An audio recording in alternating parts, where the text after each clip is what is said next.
You sacrificed your safety for the well-being of the public and for public information. What made you make that decision? Well, really the example of millions of Americans who were risking their lives over there rather routinely and showing a great deal of courage. I gave an example of courage.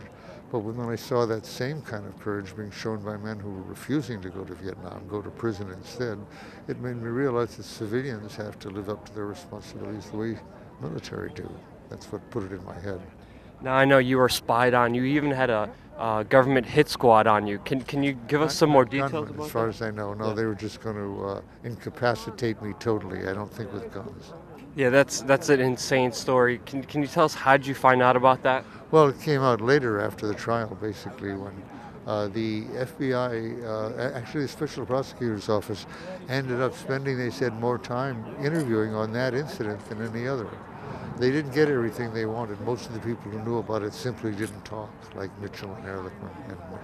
And we see a huge difference now where these actions used to be impeachable. But right now, we just had the white papers come out where Obama says they could drone bomb and kill American citizens. Well put. There were people like Cheney, it now turns out, who worked in the White House and who didn't believe it was right he should ever have been put on trial. And he was really determined when he came in with Reagan and then later Bush to change the system so that couldn't happen again. And they've gone pretty far.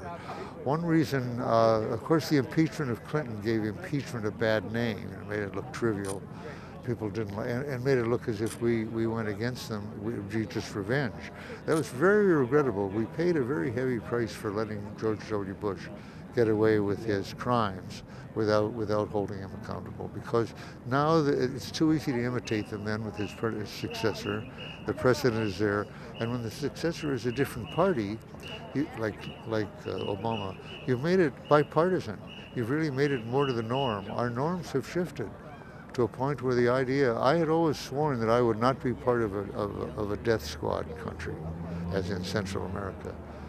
I failed. I am part of a death squad country.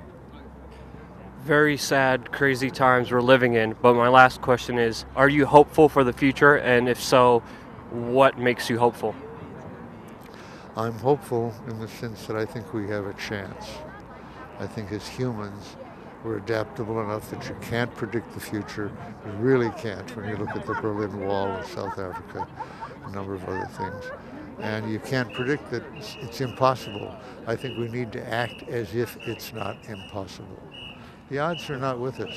The odds are for a very serious, close to extinction, actually.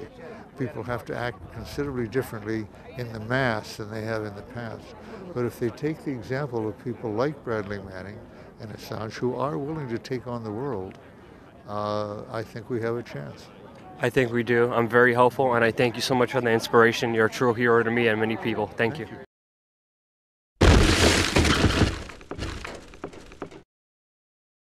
They will either uphold Judge Forrest's decision or reject it.